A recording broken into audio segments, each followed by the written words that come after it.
Did you know that the government actually tells you how they're going to select who they're going to award contracts to? It's all there in plain language, black and white, maybe not so plain of language, but you can read it and you can interpret it as you want to, and it's all right here behind me in FAR Part 15, Contracting by Negotiation. So you can see it's right there, just Google that. FAR 15, and you'll probably get led right to this acquisition.gov page where you can read down, drop this into ChatGPT, and just send them the link and start asking questions. But I actually had AI build 3 different models based on this, and I'm gonna go through those, call it the best value trade-off. And then from there, I'm gonna go deeper and deeper and deeper into how the government decides who they're gonna award to. Because if you know that, you're going to get awarded to much longer. You are going to basically know their playbook and their rule book that they use to decide the winners. And if you know how to play the game, you're gonna win more. Let's dive in. Here you're gonna see the 7 topics for today. Best value trade-off, going into the LPTA, get past performance, translating all of this into the win probability, agency-specific tendencies, where subcontractors and commercial firms fit in. Do you have a massive disadvantage or just a small one?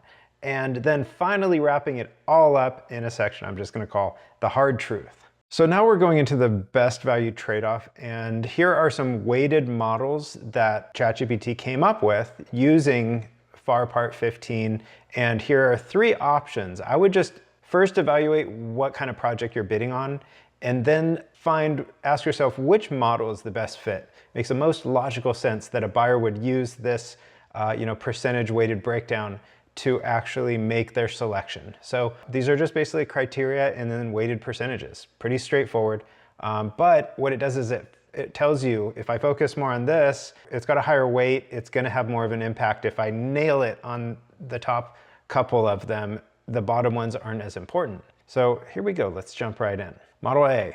This is the technical dominant model.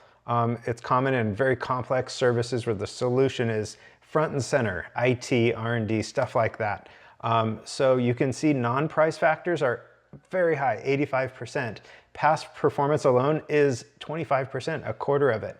And this is just, mission critical situations. So there are scenarios like this where the performance risk matters more than price. If they don't select the right vendor that absolutely delivers on the solution, there's a massive risk of a lot of bad stuff happening. So in those scenarios, you want to kind of take this model and kind of just run with it. So you can see the technical approach is very high. Put a lot of effort and focus into the building out your solution and the technical approach. Then comes past performance to basically prove that you can deliver on that technical approach. You have the past performance and you've delivered on similar projects. And then management and staffing, which is also there to prove that you have the capability. Past performances, you've done it before. Management and staffing basically says you can do it again. Key personnel is just even more management and staffing. It's almost the same thing. And then it gets into small business participation, price, and cost. In all of this, like I said, 85% are non-price factors, and most of them relate to the solution.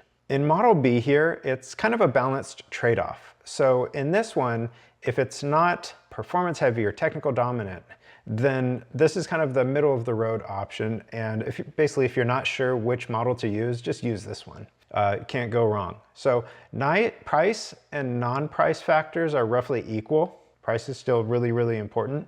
Past performance is a pretty large part of it, but technical is still up there at the highest. So solution in displaying that you're capable is very, very high. Technical, past performance, management, and then comes price. So think of it this way. The buyer agent or the KO is basically looking at all of the proposals. They're flipping right open to the solution page and getting a good feel for what each company is offering up.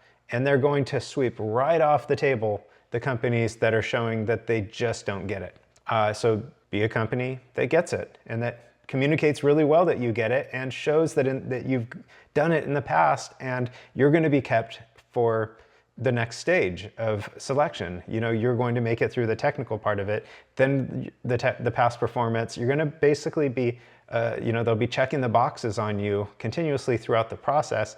And this isn't a binary thing, won or didn't win. There are behind the scenes shades, right? So you might have won through the first 3 stages and you made it to the small pool of the top 5 and then you lost. That's much different, and it's really important for you to know that in debriefing. Side note, but anyways, you want to make it through all of the stages, and this kind of gives you a picture of each of the stages and their weighted importance. The next one is performance heavy. So these are really good for follow-on contracts and risk-sensitive work, kind of similar to Model A, but in Model C here, past performance leads the way. The buyer really needs to know that you've done it before. And if you haven't, you probably shouldn't even be bidding on it, to be honest. Then they look at technical and management, and then comes price. Price is only 20% here. So this is probably something that is, kind of rocking your world, because price, everybody thinks like, I have to have the best price and then I have to prove that I'm able to do it. And this is turning it on its ear, saying solution is important. All right, now we're gonna go back to this, and I'm just gonna kind of run down the list. Lowest price technically acceptable, or LPTA. So it's not really something you want to use in weighted scoring. So there's basically a technical pass-fail, past performance, pass-fail, or maybe it's more of an acceptable, unacceptable confidence rating, and then price, and it's just the lowest wins. So if you make it through and you get your box checked on the first 2, then they're gonna look at it and say, you're the lowest price, you win. That's it, simple as that. So yeah, I mean, note that past performance can eliminate you. If you don't have it, then don't submit a proposal for an LPTA, you're just wasting your time.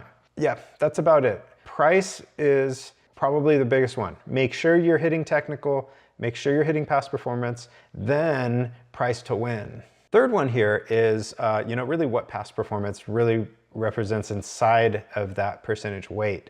So we're kind of drilling down here using the models from before. So when past performance is 20 to 30%, then that means agencies are usually going to evaluate 5 things. They're going to look at relevancy, how similar is your past performance to the scope of the project that they are presenting. Recency, within the last 3 to 5 years, that's kind of an acceptable range. And more recent projects are better.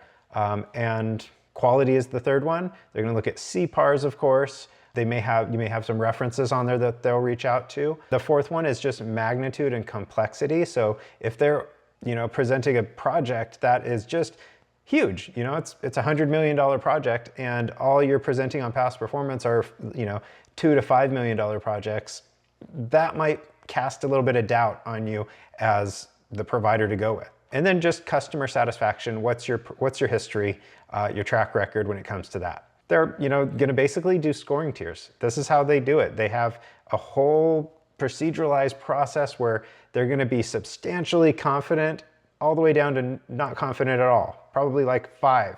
So they'll have a grid, and they'll be going through your proposal, scoring you on that grid. So if I were you, I would use ChatGPT. I would even have internal folks scoring you in a similar way, and maybe presenting you some feedback and saying, this right here isn't good, this isn't good, this is good, I gave you a high score on that, I think you're solid. So, just kind of go through a pre-internal vetting or testing or a quality check of your proposal and see how it scores in that past performance litmus test. Now, the fourth one here is just how all of this translates into your win probability. Now, if past performance is 25% of the evaluation or so, somewhere around there, then a contractor with a very strong CPARs, or a handful of them, has a pretty distinct advantage, right? So the other one is really just, relevant federal experience is also something that can really offer up a pretty material advantage as well. So if all of your past performance is working with commercial customers or state, that isn't going to necessarily be as strong as if you've worked with some federal agencies, or even better, the specific agency that you're submitting that bid for. That goes without saying, but yeah, if you've submitted similar projects, especially within that agency, and you feel like you just delivered and knocked it out of the park, make sure they know about that. Now, in practical terms, 5 to 10% price difference often is not going to overcome a meaningful past performance advantage. A lot of buyers just don't take that trade-off. So you might be the lower price, but if you don't win the battle of past performance and just displaying your capability first, your price is kind of just a moot point. Agencies just are very risk averse, and saving a couple dollars isn't worth it to them to select the wrong company for the job that may not deliver at the highest level. So they balance price and solution into something that they call best value. If you've heard of that before, that's what they're talking about, that balance between price and solution. This is why federal primes tend to dominate recompetes, because they've already displayed the solution and delivery, and they already kind of know the price that they charged before, so they're going in with a bit of an advantage. So if you're going after recompetes, you want to know the price. You can look that up, of course, but you also have to overcome that this company, the incumbent, already has a track record with that particular agency, and probably the decision maker. That's not always a good thing for them, because sometimes they deliver in a mediocre way, but you have to overcome that by showing that your past performance basically lines you up directly equal to them. Then they can look at price, and then you could potentially win. The fifth one here on the list is just agency-specific tendencies. So, I mean, DoD makes decisions different than civilian agencies, and GSA task orders go through a little different as well. So diving in, DoD are often very technical and past performance heavy. They like that track record. It's all about risk reduction, and performance history comes into play as well. So on DoD bids, really make sure that you're showcasing your talent, your past performance, everything that you can to show that you are the solution to go with, you know what you're doing, and you're gonna deliver just the very best solution to whatever they need. With civilian agencies, which are basically non-DOW, DoD agencies, they're more balanced. So they're gonna be a little bit more focused on price and that kind of fair value that I talked about a minute ago. With GSA task orders, oftentimes, technical is like 40%, past performance 20%, and price 40%. So this of course varies, but there's a more balanced approach with GSA, and GSA vendors tend to be pre-vetted already, and they have their pricing pre-negotiated. So some of the decision factors are already cooked into an established contract vehicle like GSA. So that's something to take into account as well, and just kind of thinking through how they're going to be, having their evaluation chart and how they're going to check boxes on that and move through towards their award. Now, where do subcontractors and commercial-only companies fit into this? Now, past performance is pretty commonly sitting up really, really high in the 20 to 30% area on all three of those models. So how does a company overcome that if they only have subcontracting work or even only commercial work? Now, you're competing against federal contractors that have some strong CPARs and all of that. That's pretty big hurdle to overcome if we're thinking about this honestly. So you're going to probably have to start working towards subcontracting, which is kind of 1 foot in the commercial world and 1 foot in the federal world. You're in the middle space there, and that can help you. You're not getting CPARs because you're not the prime, but it establishes that you have worked with agencies, and even can open up a lot of inroads into taking over an incumbent, or just knowing names, shaking hands, and that kind of stuff. Because you're boots on the ground. You're going on to site, and you're getting to know people, getting to know buyers. So that's a good thing. If you're in the commercial only space, try to take a step up into the sub space, and then you can work to the prime. For subcontractors, I talk to subcontractors a lot just on discovery calls, and I hear a lot of the same stories where they have submitted several bids, sometimes 10 or 20, and they've yet to win even one. And what I usually will tell them is, find the contracting vehicle that's going to kind of give you that push and narrow your competition, so that if you're submitting 10 bids, you're winning at least 2 or 3 of them, because the competition has been swept to the side, and you're really only in a lane with a few contractors rather than, the whole world like on SAM.gov.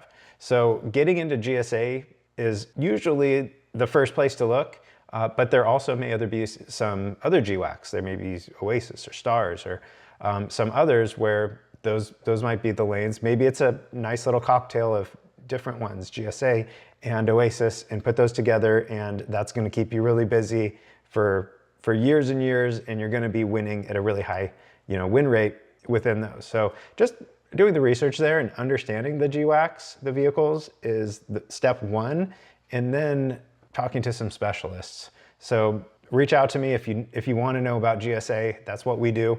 And yeah, that's about it for number 6 there. So if you're a subcontractor or a commercial firm, that's what you do. And now the fun one, the number 7 here, the hard truth.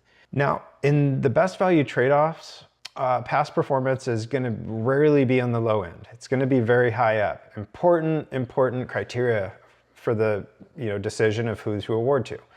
Usually it's actually up in like the 30% range or higher. In high risk procurement, it's going to be even higher. High risk being kind of like, very technical, or risk in some other way. So that means that basically roughly 1 out of every 4 scoring points, your history determines how competitive you are. So just think of it in terms of that. If you lack past performance and you can't really showcase your capabilities, that is a major hurdle. You need to build that past performance by any means necessary, and then you can jump into the federal world where you're dealing with the Fortune 1 company, the US government. They spend more than anybody. So no federal agency really publishes exact averages. Just know that my models that I created are not, the gospel.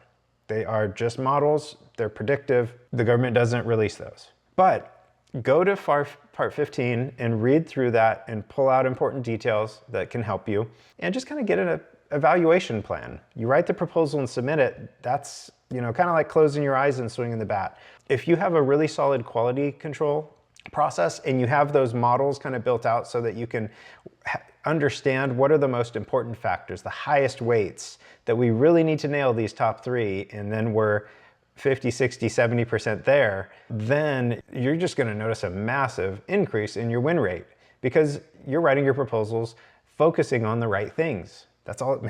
It's as simple as that, really. Focus on the right things when you're writing your proposals. Don't put a ton of time into the wrong things. So I hope that this was helpful for you, and that the value is something that you can really kind of like sink your teeth into and turn into something very actionable that you can hopefully go out and win more proposals. Now, if you win 1 proposal more in every 5 that you submit, that is a massive gain. It's probably going to add millions in revenue to the bottom line.